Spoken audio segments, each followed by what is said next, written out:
at you with a beer review. Today is November 3rd.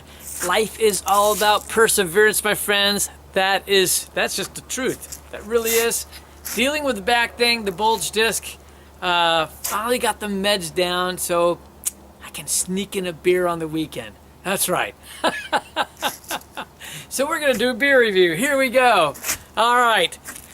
This is new looking for me. I've not seen this before. It's a newer brewery. So this is out of Washougal, Washington. It's, if I'm saying it right, 50 degrees, 40 feet, brewing company. The stripes get me, makes me think of gum, right? Juicy fruit or something. And indeed, that's what it's all about. It's called Tropical Juicy Pop.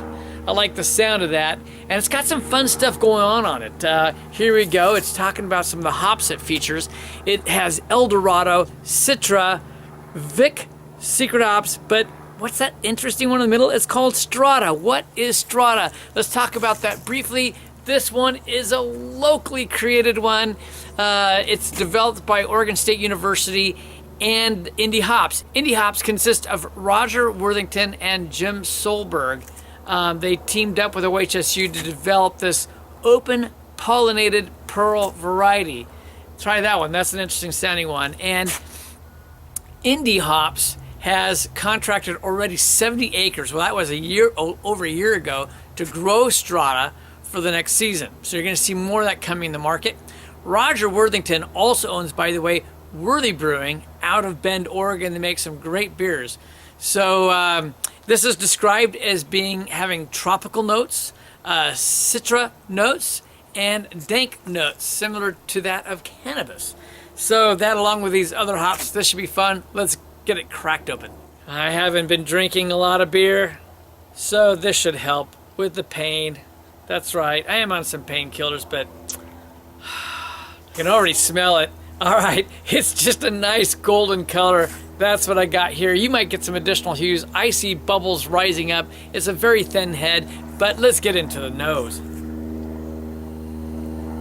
Well, it's kind of a thin nose. Not that I'm not getting stuff, but it is kind of a thin nose. It's a light scent coming off it. The first thing I really did get, though, was kind of a citra hint on that. Very much so. I got a little bit of some orange character and then a blend of some different citrus. I feel like I got some lemon on it right away. I'm getting not the strong dankness that's described, but again, it's just one of many hops, but I do get some light dank character on it as well. Oh, it's a nice, man, I like that citra kick in it. It's a nice, interesting little blend, and it's got a lightly sweet, feels like a light body by the nose, and it's a kind of a light, sweet malt character to it as well, but it actually smells really delicious. So we're gonna jump on in. Cheers.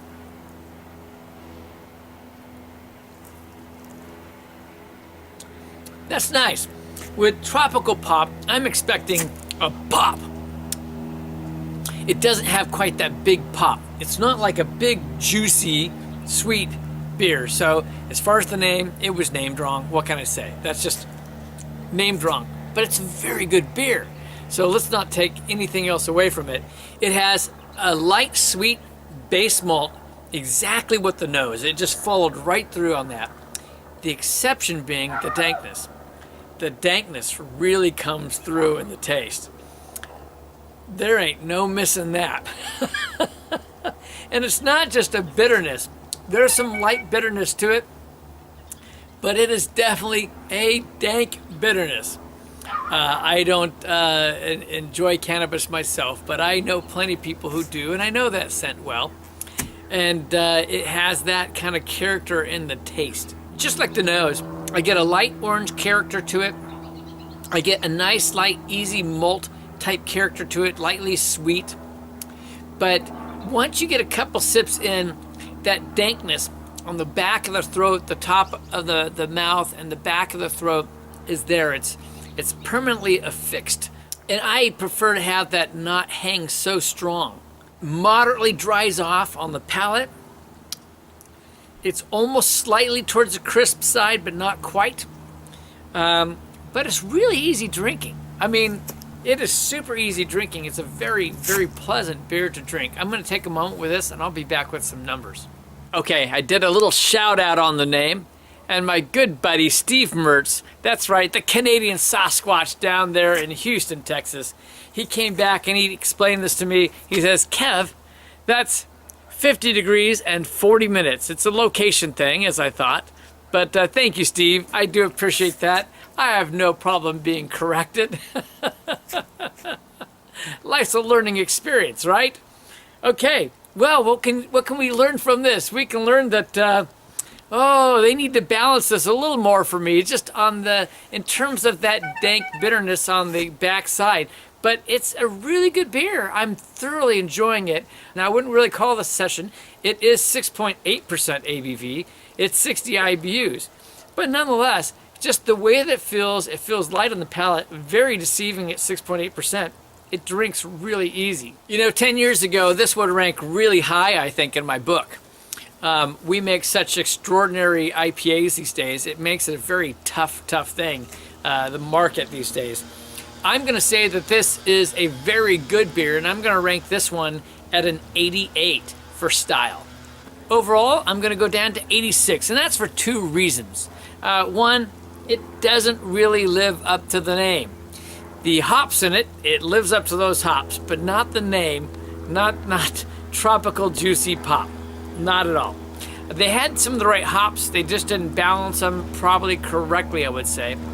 And so a little work could be done on that. But it's a beautiful beer. Here it is again, tropical juicy pop India Pale Ale from 54 degrees, 40 minutes Brewing Company. Thanks once again to Steve. That's right, Steve Mertz from the Canadian Sasquatch Brewery. Go check out his website. He is a mead master. He truly is. You can learn to make fantastic meads. I have with the use of his book. I would check that out. This is Kevin Clemens Home saying life's too short to drink cheap beer, and I will see you on the next beer review.